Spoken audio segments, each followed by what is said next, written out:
Welcome to the Heartbeat Chronicles, the podcast that delves into the intricate dynamic of love, sex, relationships, lifestyle, journaling, counseling, and therapy, and the messy in between. Get ready to explore the various aspects of life's heartbeat and discover insightful conversations that resonate with you. In today's episode, we're diving into something that's at the core of living a fulfilling and balanced life: mindfulness. Let's be honest, life moves fast. Between work deadlines, family obligations, endless notifications, and trying to keep up with the world, it's easy to feel overwhelmed and disconnected. That's why in this episode, we're exploring how to slow down, stay present, and truly cultivate mindfulness in this fast-paced world we're living in. I'll be sharing simple, actionable tips to help you embrace mindfulness in your daily life, whether you're new to it or you've been on this journey for a while. I'll also share a personal story about how mindfulness helped me through a tough season and invite you to reflect on how you can make it work for you in 2025. Hey, beautiful souls. Welcome back to another heartfelt episode of Heartbeat Chronicles, where every beat tells a story. I'm Riley Mitchell, and I'm thrilled to be here with you for Season 3, Episode 2. For those of you joining us for the first time, let me officially welcome you to our incredible community. Here at Heartbeat Chronicles, we don't just have listeners. We have soulful ambassadors. That's right, from this moment on, you're part of a group of amazing individuals who believe in the power of authentic living, emotional growth, and meaningful connections. 2024 has already been quite the journey, hasn't it? As we dive into today's episode, I want you to know that this space is yours, a place where we can be real, vulnerable, and grow together. Whether you're a longtime soulful ambassador or just joining our family today, I'm so grateful to have you here as we explore life's beautiful mess together. You know, soulful ambassadors, as much as I preach mindfulness, I have to admit that my journey with it hasn't been a straight path. Last year threw me some serious curveballs that tested everything I thought I knew about staying present and grounded. I lost my job, the one I thought was secure, the one that paid my bills. Suddenly, my world wasn't just shaken, it was completely turned upside down. There I was, staring at mounting bills, trying to figure out how to support my family, and wrestling with this constant knot of anxiety in my stomach.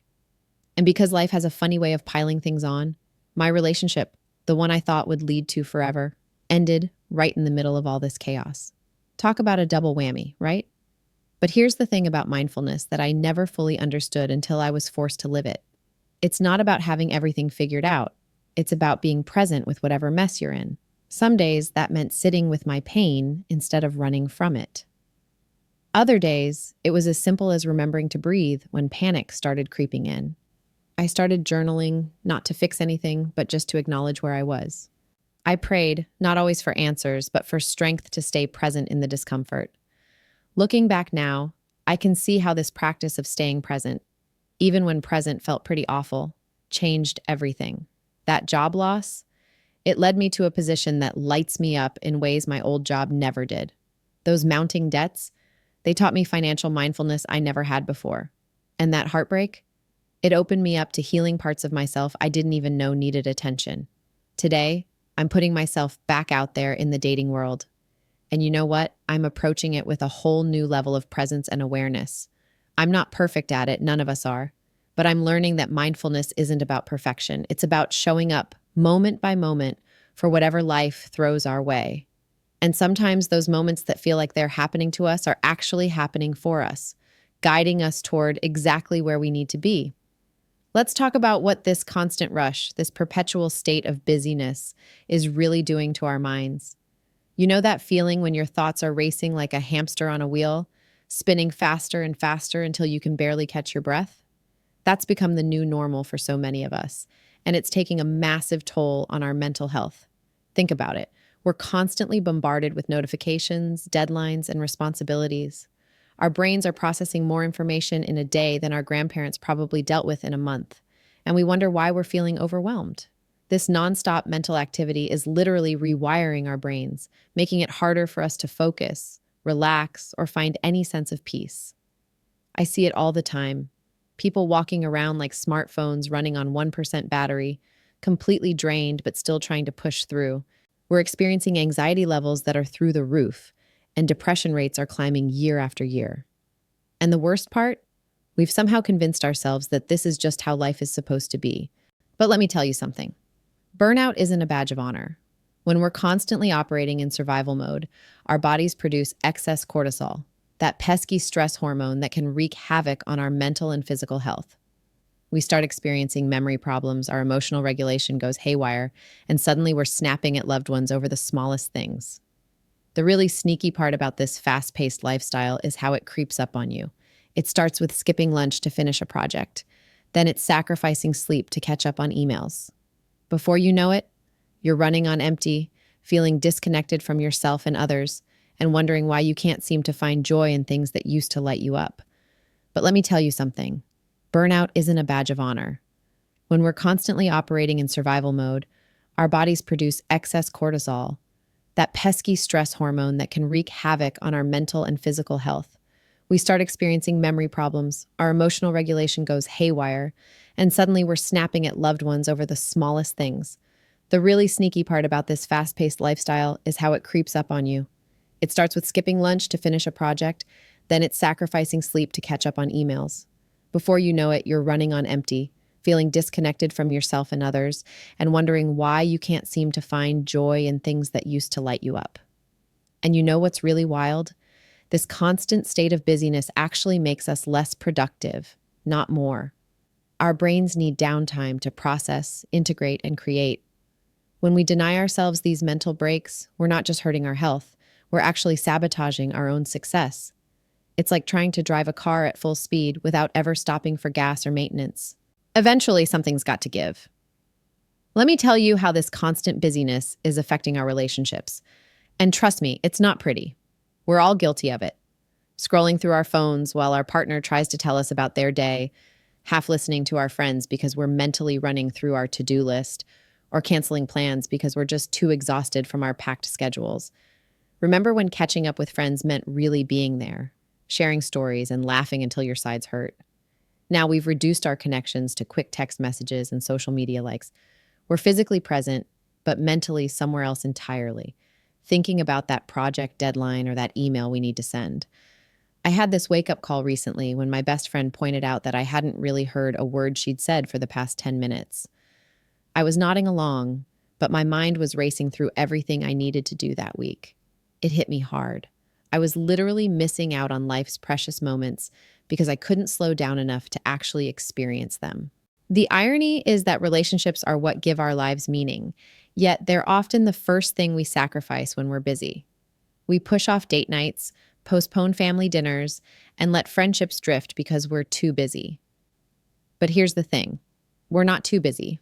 We're just prioritizing the wrong things. When we practice mindfulness in our relationships, everything changes. It's about putting down the phone, making eye contact, and really listening, not just waiting for your turn to speak. It's about creating space in your day for meaningful connections, even if it's just 15 minutes of undivided attention with your partner or a proper catch-up call with a friend. Try this. Next time you're with someone you care about, pretend your to-do list doesn't exist. Notice how their eyes crinkle when they smile. Hear the excitement in their voice when they talk about something they love. These small moments of genuine connection are what builds strong, lasting relationships. And trust me, no email is more important than that. Let's talk about what this rat race is doing to our bodies and minds, because it's not just our relationships taking a hit. When was the last time you actually sat down to enjoy a meal without rushing through it or scrolling on your phone? For most of us, eating has become just another task to check off our list, something we do while working or running between meetings. Our bodies are literally crying out for attention. We're pushing through exhaustion with caffeine, ignoring hunger signals until we're starving, then wondering why we feel so drained all the time. We're getting less sleep, convincing ourselves that 6 hours is plenty, even though we know deep down it's not enough. And exercise? That's become another source of stress, something we guilt ourselves about not doing enough of, rather than a way to celebrate what our bodies can do. I fell into this trap myself, thinking I could survive on coffee and determination. My idea of self-care was a rushed shower and maybe remembering to take my vitamins. But our bodies keep score, don't they? The headaches, the tension in our shoulders, the digestive issues, these aren't just inconveniences, they're our body's way of waving a red flag. And let's talk about what this does to our mental space. When we're constantly running on empty, we're not just tired, we're disconnected from ourselves. We lose touch with what brings us joy, what makes us feel alive, those hobbies we used to love, gathering dust. That book we've been meaning to read, still sitting unopened on the nightstand. The truth is, balance isn't some mythical state we'll achieve someday when everything's perfect. It's something we need to actively create right now in the midst of our chaos. It's about making conscious choices, choosing to take that lunch break, even when work is crazy, setting boundaries around our time, and yes, sometimes letting things be good enough instead of perfect. Remember, you're not a machine that needs to be optimized for maximum productivity. You're a human being who needs rest, joy, and time to just be. Your worth isn't measured by your output or your busy schedule. It's time we started treating ourselves with the same care and attention we'd give to someone we love. Start where you are. Maybe it's taking 3 deep breaths before checking your phone in the morning. Maybe it's actually tasting your coffee instead of gulping it down. These small shifts add up to major transformations. Trust me, I've lived it. Remember that in a world that's constantly pushing you to do more, be more, and achieve more, sometimes the most revolutionary thing you can do is simply be present.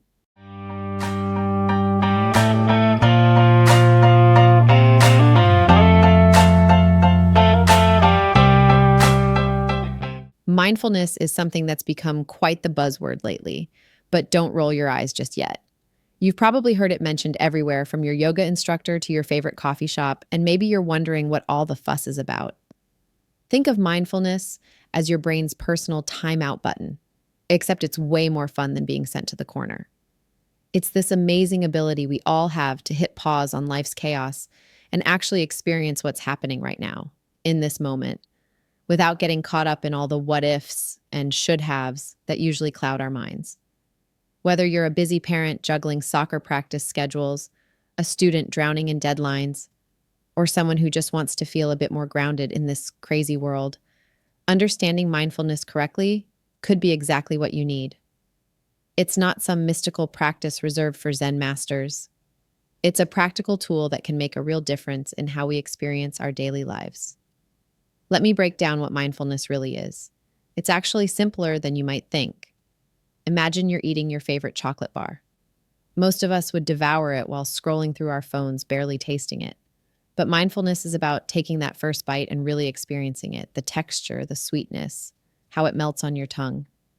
That's mindfulness in action, being fully present in whatever you're doing. Think of your mind as a puppy that loves to wander off chasing squirrels. Mindfulness isn't about keeping that puppy perfectly still. It's about gently bringing it back when it strays. It's not about having zero thoughts. It's about noticing them without getting caught up in the story they're trying to tell. The cool thing about mindfulness is that it's like having a superpower that helps you notice things as they actually are, not as you think they should be. When you're stuck in traffic, instead of getting wrapped up in thoughts about being late or how unfair life is, you might notice the way your hands feel on the steering wheel, the sound of your breathing, or even the interesting way the clouds are moving across the sky. And here's the best part: you don't need any special equipment or a meditation cushion. You can practice mindfulness while washing dishes, walking to your car, or even during that boring meeting at work. It's about bringing your full attention to whatever you're doing without judging whether it's good or bad, right or wrong, just experiencing it as it is, moment by moment.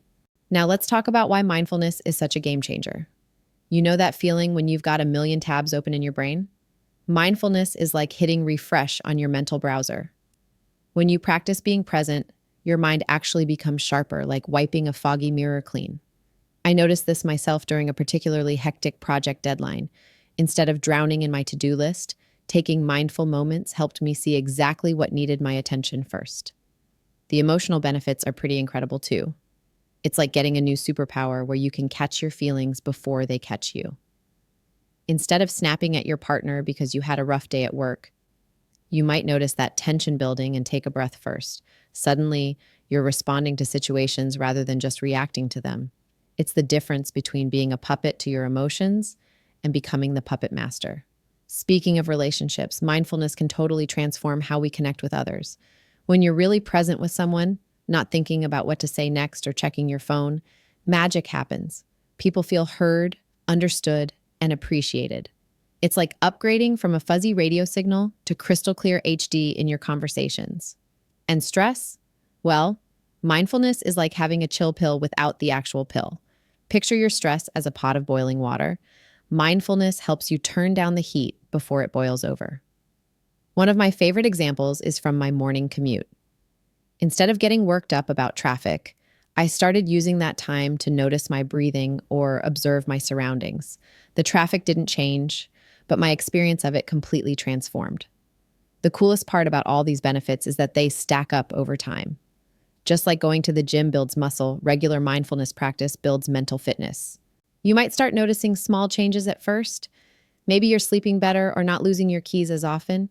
But before you know it, you're handling life's curveballs with the grace of a Zen master. Okay, maybe not quite Zen master level, but definitely better than before. Let's tackle some of the biggest mindfulness myths out there. And trust me, some of these are pretty entertaining. You know that image of mindfulness where someone's sitting cross-legged on a mountaintop, surrounded by incense, probably levitating? Yeah, that's not exactly what we're talking about here. First up, the classic mindfulness is only for spiritual people myth. That's like saying you can only enjoy music if you're a professional musician. Mindfulness is more like breathing.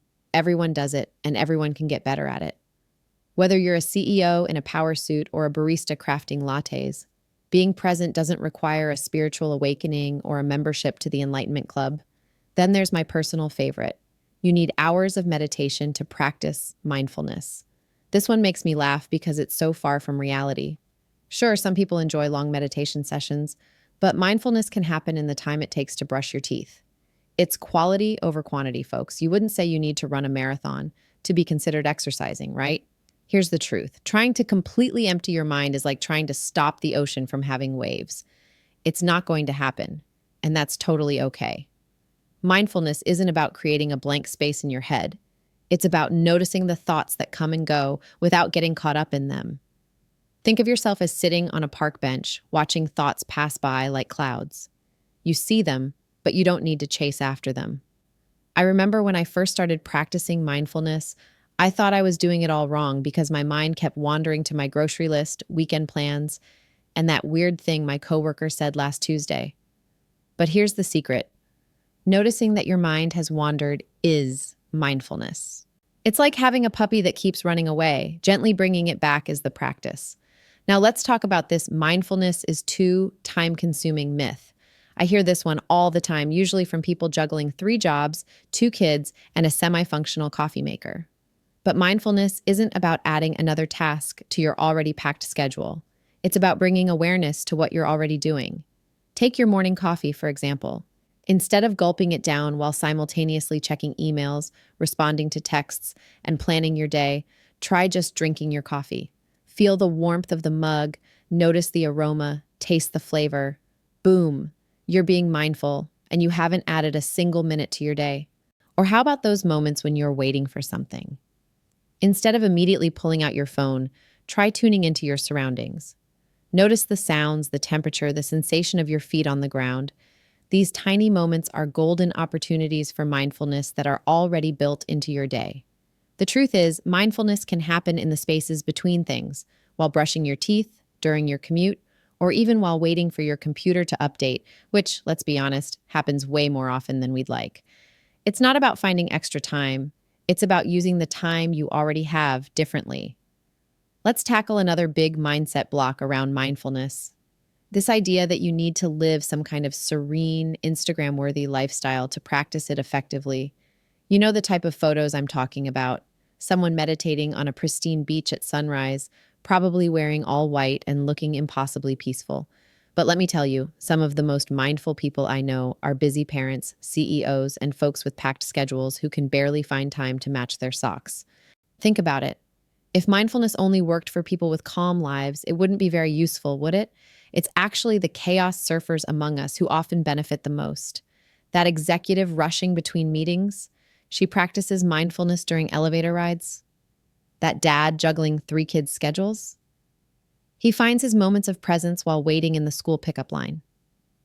Another myth we need to bust is this idea that mindfulness is some kind of magical instant fix, like a mental aspirin you can take when stress hits. Oh, I tried mindfulness for a week, and I'm still stressed, so it must not work. That's like going to the gym once and wondering why you can't lift a car yet. Mindfulness is more like a slow cooking recipe than a microwave meal. The changes are subtle, gradual, but they add up over time. Let me share something pretty relatable. I started practicing mindfulness during one of the busiest periods of my life. We're talking deadline chaos, family obligations, and a to-do list that seemed to reproduce like rabbits. But that's exactly when I needed it most. I started small, just 30 seconds of conscious breathing before checking my phone in the morning. Then maybe a minute of actually tasting my lunch instead of inhaling it while typing. These tiny moments became my anchors in the storm.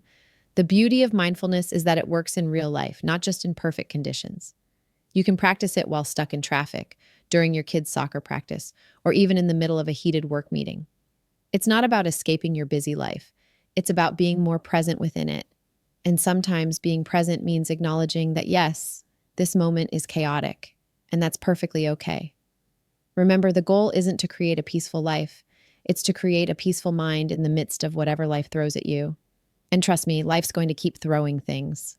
Mindfulness just helps you catch them with a bit more grace and maybe even a smile. Now let's get super practical and talk about ways to weave mindfulness into your everyday life, because this isn't about adding more to your plate. It's about transforming what's already on it. Let's start with something you're already doing roughly 20,000 times a day, breathing. Next time you're waiting for your coffee to brew, try this.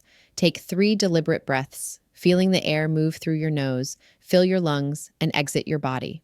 That's it. No special technique, no yoga mat required, just you noticing your breath. Congratulations, you're being mindful. Here's another everyday mindfulness hack I love. I call it the traffic light practice. Whenever you hit a red light, instead of immediately reaching for your phone or drumming impatiently on the steering wheel, use that moment to check in with yourself. How does your body feel? What's on your mind? It turns an annoying interruption into a mindful moment. Speaking of interruptions, let's talk about eating. We've all done the desk lunch, mindlessly shoveling food while staring at emails. But try this instead. Just for the first 3 bites of any meal, put down your phone, turn away from your screen, and actually taste your food. Notice the flavors, the textures, the temperature. It's amazing what you might discover about your meal when you're actually paying attention to it. Walking is another golden opportunity for mindfulness. Whether it's from your car to the office or just taking out the trash, try tuning into the sensation of your feet touching the ground, the movement of your muscles, the air on your skin. You're not adding any time to your day. You're just approaching what you're already doing with awareness.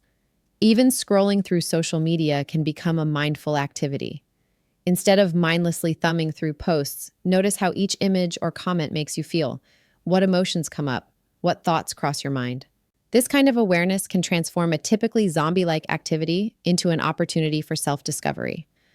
And here's my favorite mindfulness trick for busy days: the doorway practice. Every time you walk through a doorway, use it as a trigger to take one conscious breath and reset. It's like hitting a tiny pause button throughout your day, and you'd be amazed how these little moments of presence can add up. Remember, mindfulness isn't about doing more. It's about bringing more awareness to what you're already doing. It's not another task on your to-do list. It's a different way of moving through your day. Start small, be consistent, and watch how these tiny moments of presence begin to transform your everyday experience. Let me remind you that mindfulness isn't some mysterious practice reserved for meditation masters. It's for everyone, including you, right where you are. Remember, you don't need to overhaul your entire life or spend hours in meditation. Start with those tiny moments.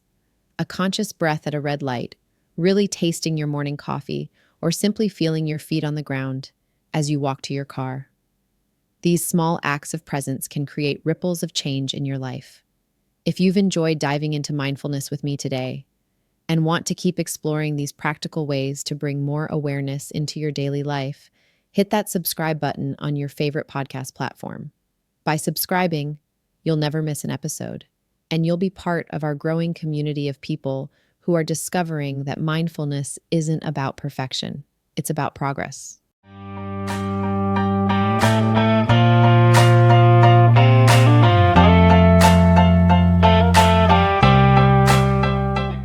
I'm going to get real about the challenges of mindfulness in our fast-paced world. No Zen master wisdom here, just honest conversations about what it's really like trying to stay present when your phone won't stop buzzing and your to-do list keeps growing. Trust me, if you've ever felt like mindfulness is just another thing you're failing at, you're going to want to stick around for this one. Let's talk about the elephant in the room, or should I say the smartphone in our hands. You know that moment when you're trying to have a peaceful breakfast and suddenly your phone lights up? It's just a random notification about someone liking your photo from 3 years ago. But before you know it, you're 40 minutes deep into your ex's cousin's wedding photos. I recently tried this little experiment where I tracked how many times I checked my phone in an hour. The results? Let's just say I needed a moment to process my notification addiction. Every ping, every buzz, every little red dot was like a siren song, pulling me away from whatever I was doing. And the funny thing is, most of those urgent notifications could have waited until, well, never. Social media has really done a number on our ability to just be present. We're not just living our moments anymore. We're documenting them, filtering them, sharing them, and then obsessively checking how many people have liked them. It's like we're becoming professional life broadcasters instead of life livers. Is that even a word? Life livers? Well, it is now. And don't even get me started on the endless scroll. You know what I mean? That zombie-like state where you're just thumb flicking through content, not even really seeing what you're looking at. 1 minute you're checking the weather, and the next thing you know, you're watching a video of a cat playing piano in Japan. 2 hours have disappeared, and you still don't know if you need an umbrella tomorrow. The real kicker is that all this digital noise isn't just distracting. It's rewiring our brains to crave constant stimulation. Sitting in silence?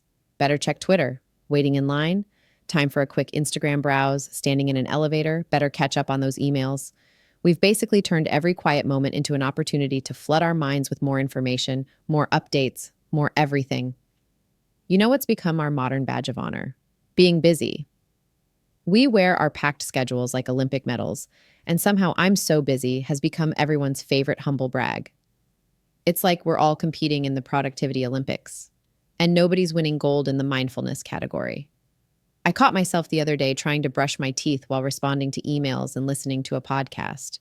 And you know what? I ended up with toothpaste on my shirt, sent an email full of typos, and couldn't tell you a single thing from that podcast. We've convinced ourselves that doing 3 things poorly is somehow better than doing 1 thing well. It's almost comical how we approach our daily lives now. We're scheduling our free time, optimizing our lunch breaks, and turning relaxation into another item on our to-do list. Meditate for 10 minutes sits right between file quarterly reports and pick up dry cleaning. The irony of scheduling spontaneity isn't lost on me. Remember when having coffee meant just having coffee?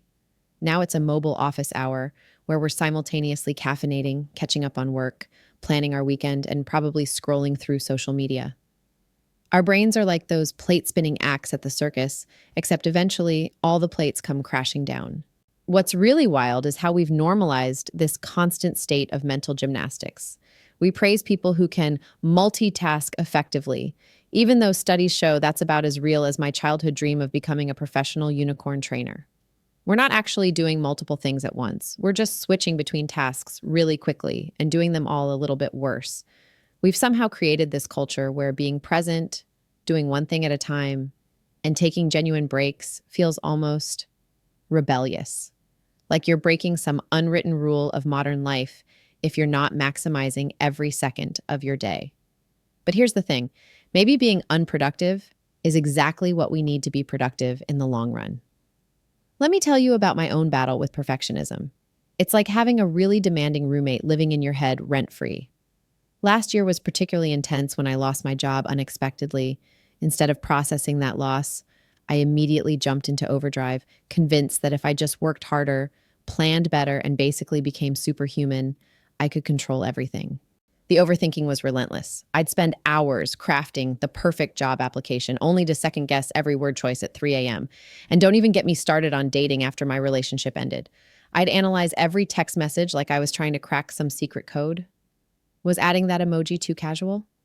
Did waiting 20 minutes to respond make me seem uninterested? It was exhausting. The funny thing about perfectionism is that it disguises itself as high standards, as if making yourself miserable somehow equals doing better work. I'd record podcast episodes over and over, convinced each take wasn't quite right. Meanwhile, my listeners were sending messages about how much they appreciated the authenticity in my voice cracks and occasional stumbles. During my job search, I created these elaborate spreadsheets tracking every application, follow up, and networking contact. It was color coded, categorized, and completely overwhelming. I was so focused on having the perfect strategy that I almost missed actual opportunities right in front of me because they didn't fit my carefully planned criteria. The breaking point came when I found myself crying over a slightly overcooked dinner. Not because of the food, but because it represented one more thing I couldn't control perfectly. That's when it hit me. This constant pursuit of perfection wasn't making my life better. It was stealing my ability to experience it at all. Sometimes good enough really is good enough, and being present matters more than being perfect. Let me tell you what my typical day looks like trying to balance everything while staying mindful. Picture this. I'm sitting at my desk, attempting to meditate for 5 minutes before work, when my phone buzzes with urgent podcast edits that need approval.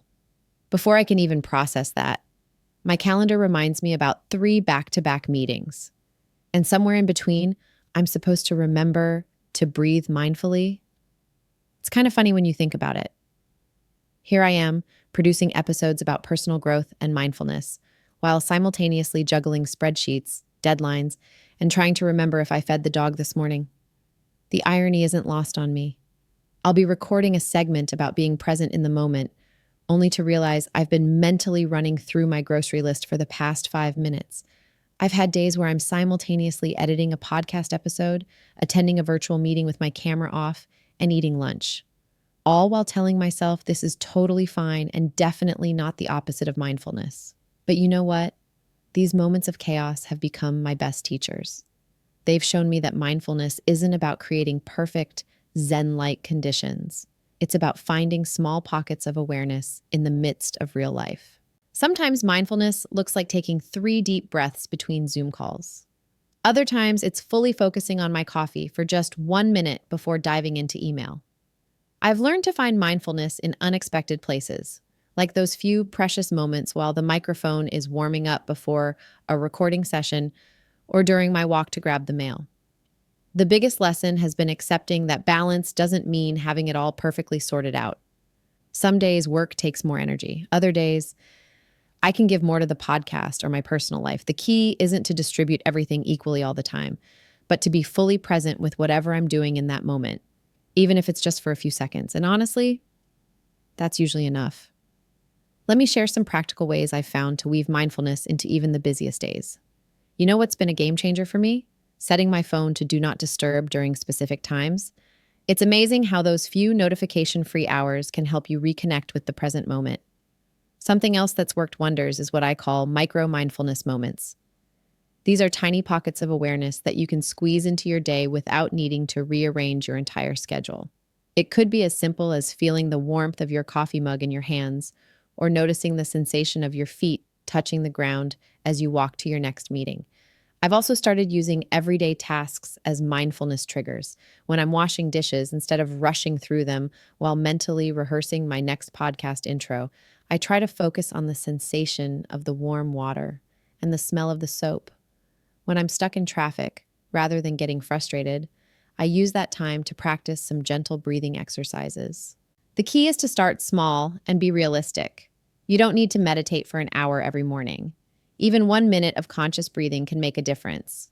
I've found that attaching these mindful moments to things you already do makes them much more likely to stick.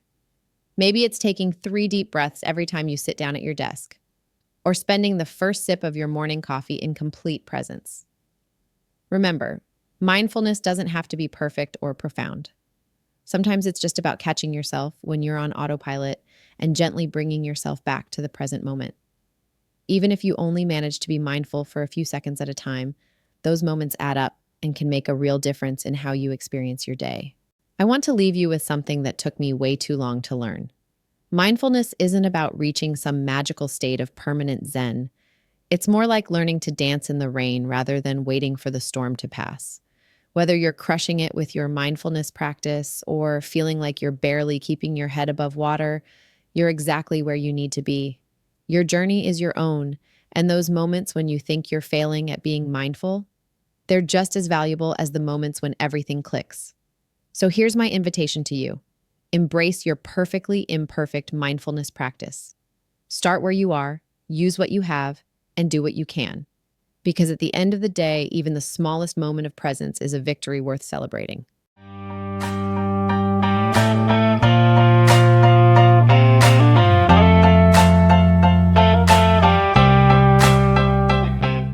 I was just thinking about this the other day while my smart home was scheduling my meetings, ordering my groceries, and reminding me about my mom's birthday all at once. It hit me that even though technology makes our lives easier, it's also making our minds busier than ever. We're constantly processing information, making decisions, and trying to keep up with the never ending stream of updates and alerts. That's why I'm super excited to dive into some practical, modern approaches to mindfulness that actually work in our hyper connected world. Trust me, I know the struggle of trying to find Zen while your watch is buzzing and your inbox is overflowing. But I've discovered some really cool ways to make mindfulness fit into our tech savvy lives, and I can't wait to share them with you. These aren't your grandmother's meditation techniques. They're upgraded for 2025 and they actually work. Let's talk about building your daily mindfulness foundation. It's kind of like building a house. You need a solid base before adding all the fancy stuff. And the best part, you only need about 5 minutes to get started. Seriously, just 5 minutes. Let's begin with deep breathing because honestly, it's the easiest way to dip your toes into mindfulness. I used to think breathing exercises were kind of silly. I mean, we breathe all day, right? But here's the game changer. Try taking 3 deep breaths right now. Feel how your belly expands like a balloon, then slowly deflates. That's all it takes to start shifting your mental state. Now, about meditation, and before you roll your eyes, hear me out. Forget about sitting cross legged for hours or achieving some mystical state of enlightenment. Modern meditation is way more practical. Start with guided sessions using your favorite app or simply set a timer for 5 minutes. Focus on your breath. And when your mind wanders off to think about that weird email from your boss or what to have for dinner, because it will just gently bring it back. No judgment, no stress. Here's something that's been a total game changer for me: gratitude journaling.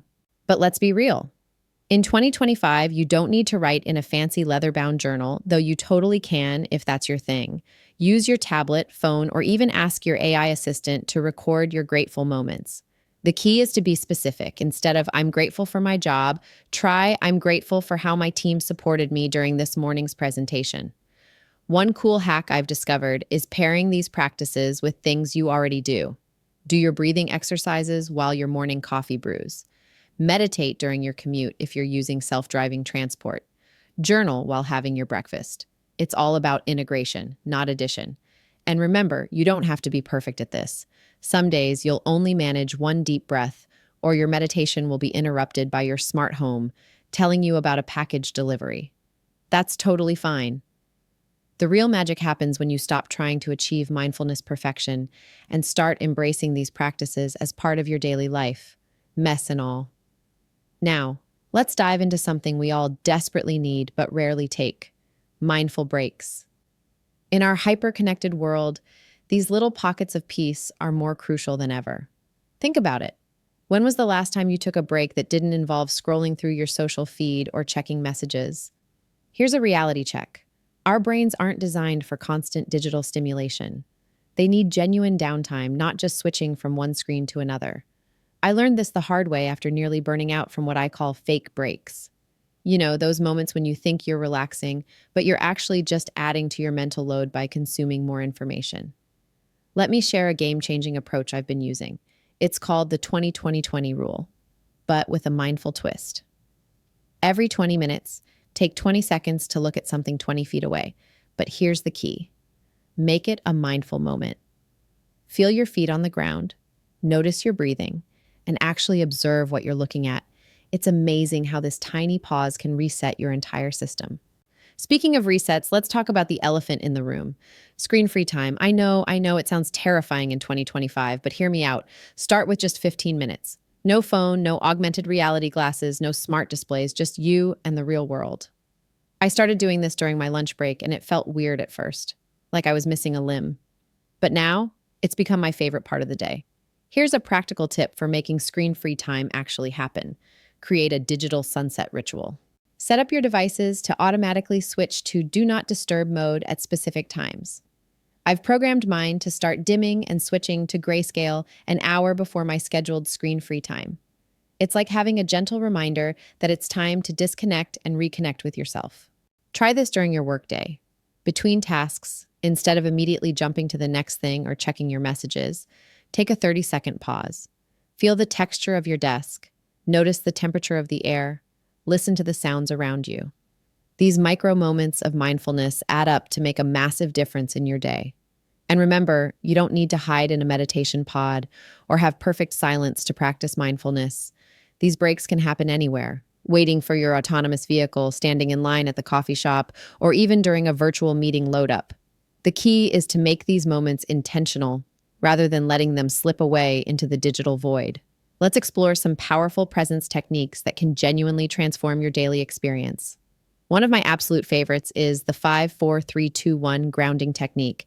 And trust me, it's a game changer when you're feeling overwhelmed or disconnected. Here's how it works.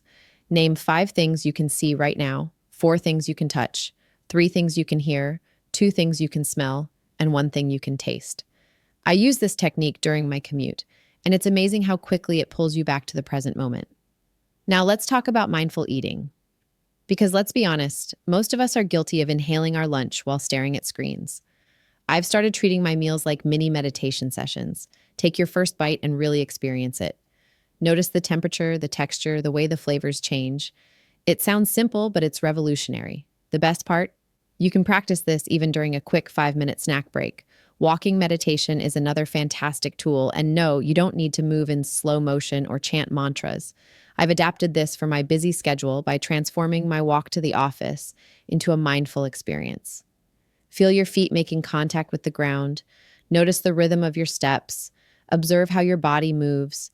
It's like hitting a reset button for your mind, and you're already going to walk anyway, so why not make it count? But here's the thing about these practices. They need to fit into your real life. If you're in back-to-back meetings, try the 5-4-3-2-1 technique during screen transitions. If you can't do a full mindful meal, start with just the first 3 bites.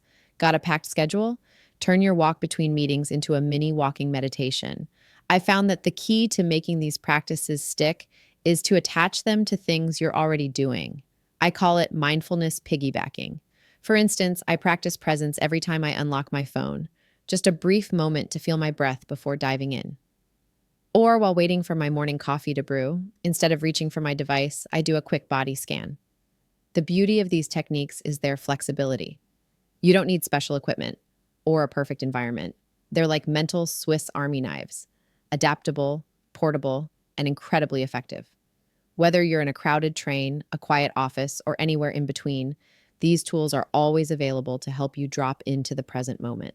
Remember, presence isn't about achieving some perfect state of Zen. It's about continuously returning to the now, one moment at a time.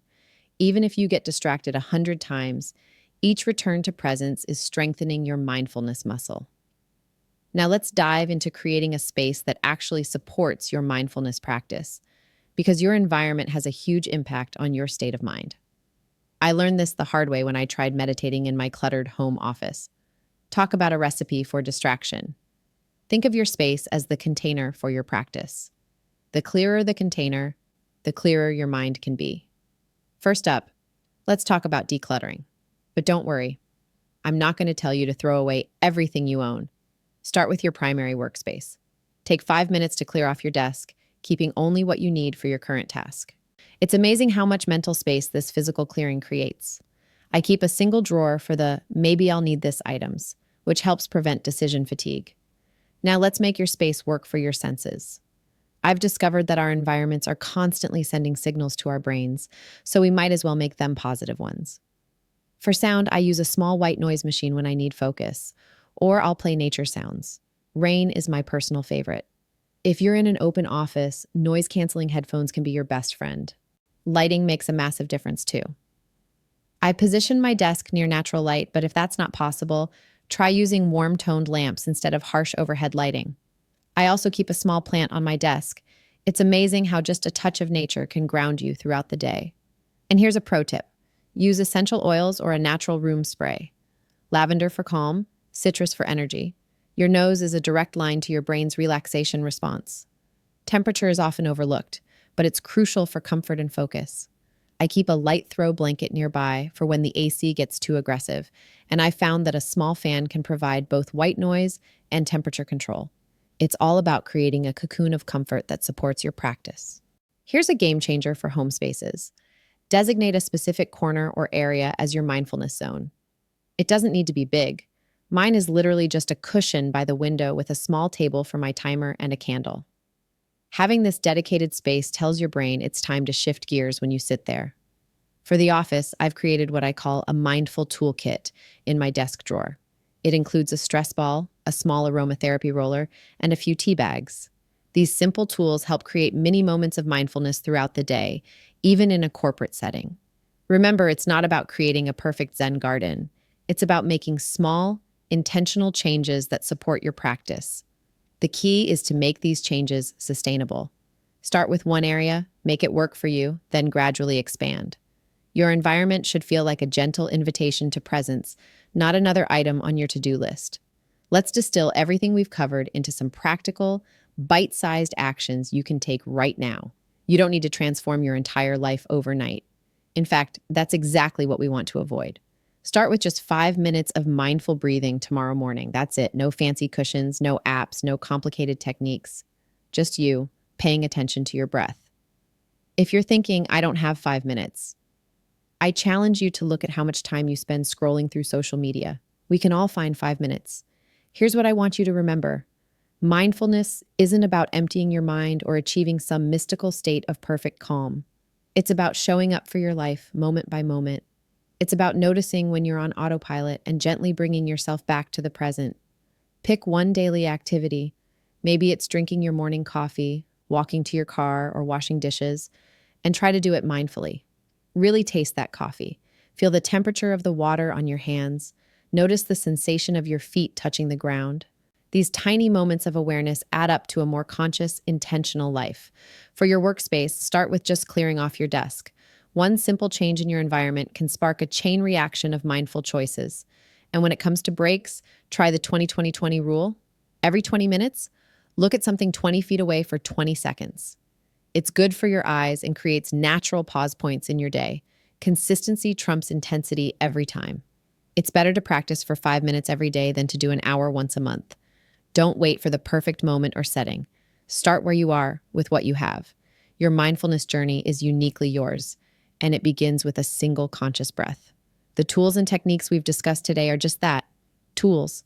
They're here to serve you, not become another source of stress. So take what resonates, leave what doesn't, and most importantly, be kind to yourself as you explore this practice.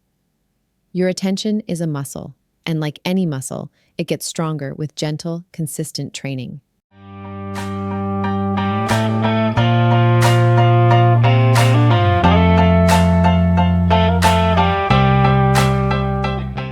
Let's unpack how this practice can help us all stay connected to our big dreams for 2025, even when life throws us those classic, you've got to be kidding me moments. You know what's wild? The more I practice mindfulness, the more I realize it's like having a superpower for personal growth, but not the flashy kind. More like that quiet, behind-the-scenes superpower that actually gets stuff done. Think of it as your internal GPS that keeps you from wandering off into the land of what was I supposed to be doing again.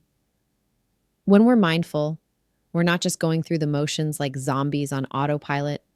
We're actually showing up for our lives moment by moment. It's like turning on the lights in a room you've been stumbling around in. Suddenly, you can see what you've been tripping over. Maybe it's that perfectionism you didn't realize was holding you back, or that habit of saying yes to everything except what really matters. And let's talk about focus. Oh boy, in this age of endless notifications and just one more scroll, mindfulness is like having a bouncer for your brain. It helps you kick out those distracting thoughts that love to crash the party of your productivity. You know those days when you're juggling 50 things and somehow getting nothing done? Mindfulness is the friend who grabs your shoulders and says, hey, maybe let's do one thing at a time and actually do it well. The best part? This isn't about becoming some Zen master who never gets stressed. It's about creating intentional moments throughout your day where you actually know what you're doing and why you're doing it. It's like having a compass that always points to your true north, even when life feels like it's spinning out of control. Let me tell you about my roller coaster ride with mindfulness last year. And trust me, it was quite the adventure. I got hit with the classic life triple whammy, lost my job, had my heart broken, and watched my bank account do some pretty impressive disappearing acts. Fun times, right? But here's the thing. Mindfulness became my unexpected best friend through all of it. When I lost my job, my mind wanted to go into full panic mode, running wild with worst case scenarios and what ifs. But mindfulness taught me something pretty incredible: how to sit in that uncomfortable space without completely losing it. Instead of spiraling into anxiety about the future, I learned to take it one day at a time, focusing on what I could actually control. The heartbreak? Oh boy, that was a different kind of challenge altogether.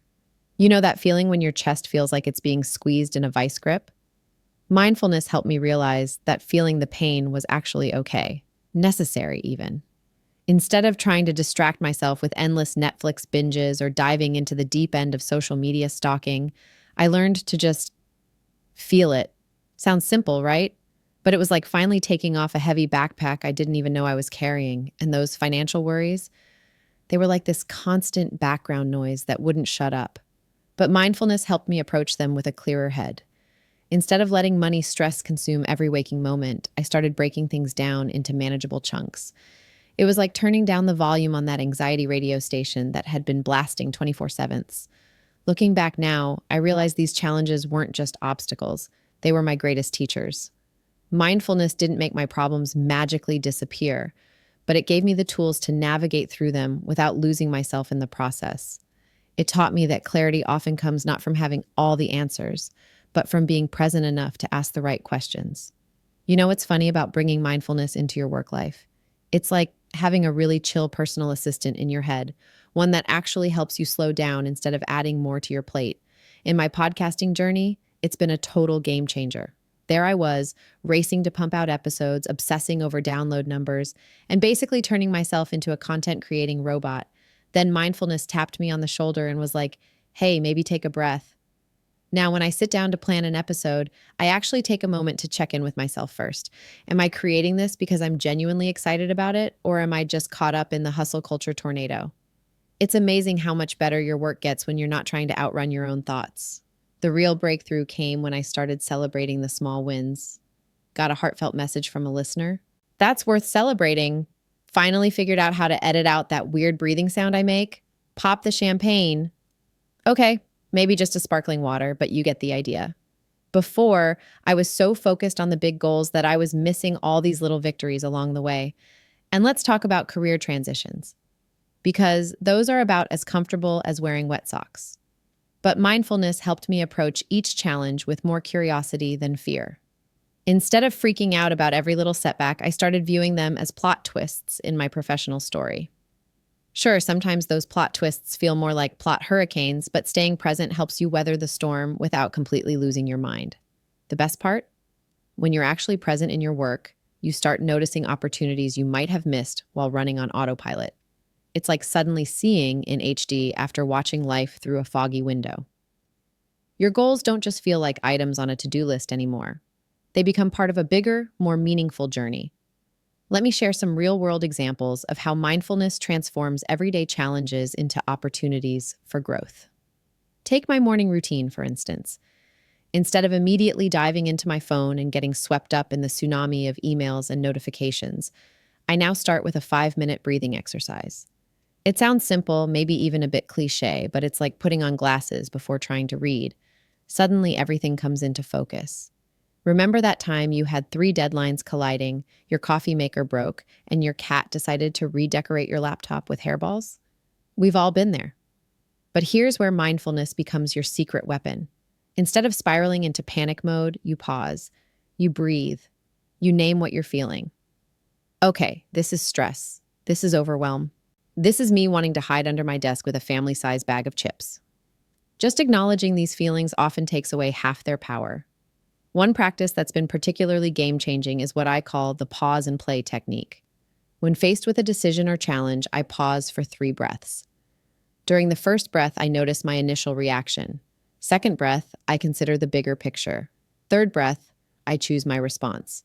It's like having a superpower for avoiding those why did I just say that moments in meetings or those impulse purchases that seem brilliant at 2 a.m. I used this technique just last week when a major project went sideways. Instead of immediately firing off a panic fueled email or diving into fix it mode, I took those 3 breaths. The clarity that followed helped me see that what felt like a crisis was actually an opportunity to streamline our process. Plus, it prevented me from sending an email that definitely would have needed a please disregard my previous email follow up. You know what's funny about mindfulness? We often picture it as this Zen master sitting cross legged on a mountaintop, having achieved eternal peace. But let's get real. It's more like trying to teach a puppy to sit still. Some days that puppy is perfectly behaved, and other days it's chasing every squirrel in the neighborhood of your mind. Here's the beautiful thing, though. You don't have to be perfect at it. You don't need to meditate for hours or completely empty your mind of thoughts. Sometimes mindfulness is as simple as noticing you're inhaling coffee fumes while waiting for your morning brew, or feeling the warmth of the sun on your face during your lunch break. Start small, ridiculously small. Like, I'm going to be mindful for the length of one Taylor Swift song small. Maybe it's paying attention to the texture of your breakfast or the sensation of water on your hands while washing dishes. These tiny moments add up, like collecting pennies in a jar. Before you know it, you've got something valuable. And here's a little secret. Those days when your mind feels like a browser with 47 tabs open, that's exactly when mindfulness is working its magic. Each time you notice your thoughts wandering and gently bring them back, that's not failing at mindfulness. That's literally the practice. It's like doing a bicep curl for your brain. Remember, you're not trying to become some enlightened guru who never gets stressed or angry. You're just building a friendly relationship with your own mind, one breath at a time. And trust me, your mind can be quite entertaining company once you get to know it. You know, I can't help but think about how this practice of mindfulness is like having a secret superpower. Except instead of a cape, you're wearing your comfy pants and just paying attention to life as it unfolds. If you've been nodding along, laughing at my mindfulness mishaps, or feeling inspired to start your own mindfulness journey, I'd love to keep this conversation going. Heartbeat Chronicles is your weekly dose of real talk about growth, mindfulness, and occasionally my failed attempts at meditation that end with me falling asleep. You can find us wherever you get your podcasts: Spotify, Apple Podcasts, or even YouTube. Just search for Heartbeat Chronicles and hit that subscribe button. It's completely free, and it's like having a mindfulness buddy in your pocket, minus the awkward small talk. By subscribing, you'll never miss an episode, and you'll be the first to hear about new strategies for staying present, stories of both spectacular failures and small wins, and maybe even some surprise guest appearances from other recovering perfectionist friends. And hey, if you're enjoying these conversations, sharing the podcast with a friend is like sending them a virtual hug. Together, we're building a community of people who are trying to be more mindful, one amusing attempt at a time.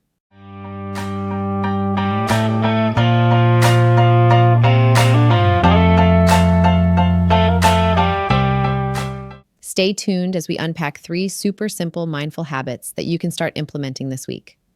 These are practices that have genuinely transformed how I handle overwhelm, and I can't wait to share them with you. Trust me, if I can make these work in my hectic schedule, you absolutely can too. You know, I've got to be real with you about something that's been on my heart lately. Balancing my full-time job with this podcast has been one of the most challenging juggling acts I've ever attempted. Some days it feels like I'm trying to keep a dozen plates spinning in the air while riding a unicycle, backwards. My day job demands focus, energy, and dedication. It's what keeps the lights on and provides that essential stability we all need. Then there's this podcast, my absolute passion project, this beautiful space where I get to connect with all of you and dive deep into meaningful conversations. Both are incredibly important to me, but managing both, it can feel overwhelming. There are moments when I'm sitting at my work desk thinking about the amazing podcast episode I want to create while simultaneously trying to meet pressing deadlines, or times when I'm recording content late into the evening after a full day at work, running on nothing but passion and perhaps a bit too much coffee. What's really beautiful about mindfulness is how it's taught me to recognize my limits without judgment. Instead of beating myself up for not being able to do it all, I've learned to appreciate the power of doing one thing well. When I'm writing a script for the podcast, I'm fully here with you. When I'm in a work meeting, I'm completely present there. It's like switching from trying to watch 10 TV channels at once to enjoying one really good show. This practice has shown me that overwhelm isn't something we need to solve or fight against. It's more about learning to surf the waves rather than trying to stop the ocean. Some days the waves are bigger than others, but mindfulness gives me the tools to stay afloat, to breathe through the challenges, and to remember that every moment is temporary. Let me share 3 mindful habits that have been absolute game changers for me, and I think they could be transformative for you too. The best part? They're simple enough to start right away. First up is what I call the mindful morning ritual. Instead of reaching for your phone the second you open your eyes, and believe me, I know how tempting that is, try giving yourself just 10 minutes of peaceful presence. For me, this means sitting with my morning tea, feeling its warmth in my hands and just breathing. No planning, no scrolling, no rushing, just 10 minutes to set the tone for your entire day. The second habit is something I've started calling my daily pause points. 3 times each day, I stop whatever I'm doing for a quick check-in with myself. It doesn't need to be complicated, just a moment to notice how you're feeling, where you're holding tension, and what you need. I set gentle reminders on my phone for mid-morning, after lunch, and late afternoon. These mini breaks have become like little oases in my day. Finally, there's the evening gratitude practice, and this one's really special. Every night before bed, I write down 3 specific things I'm grateful for from that day. Not just broad concepts like family or health, but concrete moments. Maybe a kind message from a listener, a productive meeting, or even just a perfect cup of coffee. It helps me notice the good things that happened, even on tough days. The key to making these habits stick is starting small. Don't try to meditate for an hour if you've never meditated before. Begin with just a few minutes and let it grow naturally. Remember, consistency matters more than perfection. These tiny daily practices might seem simple, but they create ripples that affect your entire day and eventually your whole life. It's fascinating how these small mindful moments we create throughout our day can add up to something truly remarkable. I've noticed that when I commit to these simple practices, even for just a few weeks, the changes start rippling through every aspect of my life. Think about it like dropping tiny pebbles into a pond. That morning moment of peace, it helps me respond rather than react when challenges pop up at work. Those quick check-ins during the day, they've stopped me from sending stressed out emails I might have regretted later.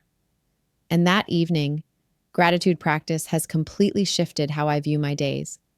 I'm actually noticing the good stuff while it's happening, not just in hindsight. What really amazes me is how these little practices start to spill over naturally into other areas. I've found myself automatically taking deep breaths before important meetings or pausing to really listen when someone's talking to me instead of just waiting for my turn to speak. My relationships have gotten deeper, my work has become more focused, and I'm sleeping better at night. The beauty of these small changes is that they're sustainable. We often think we need to completely overhaul our lives to see real change, but that's not true at all. It's these tiny, consistent actions that create lasting transformation. They're like compound interest for your well-being, small daily deposits that grow into something significant over time. And here's what I love most. These practices are flexible. They grow with you.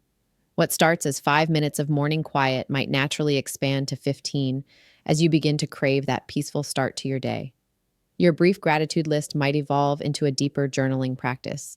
There's no pressure to do more, just an invitation to be present in these small moments that ultimately make up our lives. I can't tell you how excited I am to hear about your mindfulness journey.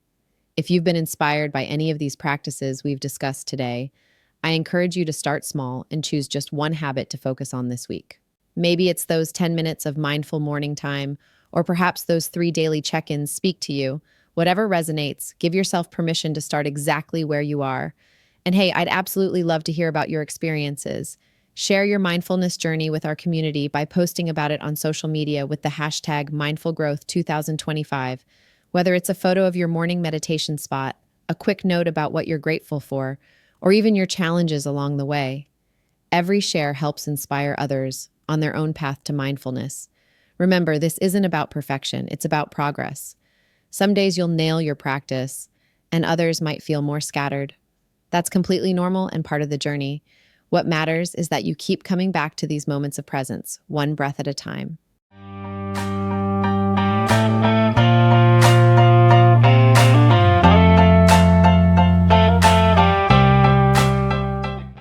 what an incredible journey we've had together today. I can hardly believe we've reached the end of another heartwarming episode. It fills me with joy knowing that we're all stepping into this year with a renewed sense of mindfulness, taking things one beautiful moment at a time. Hey, I've got something exciting to share with you. Our merch store is absolutely bursting with goodies that I know you'll love. We're talking cozy hoodies, stylish tote bags, morning mood-lifting mugs, and so much more. You can find all these wonderful items through the link in our description, or pop over to Instagram where you'll find us at heartbeat_chronicles or my personal handle at _soulful_Riley. Speaking of finding us, we're practically everywhere you love to hang out. Catch us on Instagram, TikTok, Facebook, Pinterest, and Threads under Heartbeat Chronicles Podcast. If you're more of a listener, we're streaming on YouTube, Rumble, Pods Network, Spotify, Apple Podcast, Amazon Music, and literally every podcast platform you can think of. New episodes drop every Tuesday at 12 p.m. East African time, so make sure you hit that notification bell. I want to take a moment to express my deepest gratitude to all of you amazing soulful ambassadors. Your likes, comments, and endless support mean the world to me. A special shout out to our newest family members from Czechia. Welcome home. You've found your tribe here. Remember, our DMs are always open. I'd love to hear your thoughts on what topics you'd like us to explore next. Your input shapes this podcast, and I'm always excited to hear your ideas. My greatest hope is that each episode leaves you feeling inspired and ready to embrace positive changes in your life. And as we wrap up today, I'd like to leave you with this thought. In a world that moves fast, remember to slow down and savor the moments that matter most. In today's episode, we discussed how to cultivate mindfulness in a fast-paced world and how it can support our growth in 2025. From understanding the power of being present to implementing practical tips like mindful breaks and gratitude journaling, I hope you found some actionable insights to help you slow down and focus on what truly matters. Remember, mindfulness isn't about perfection.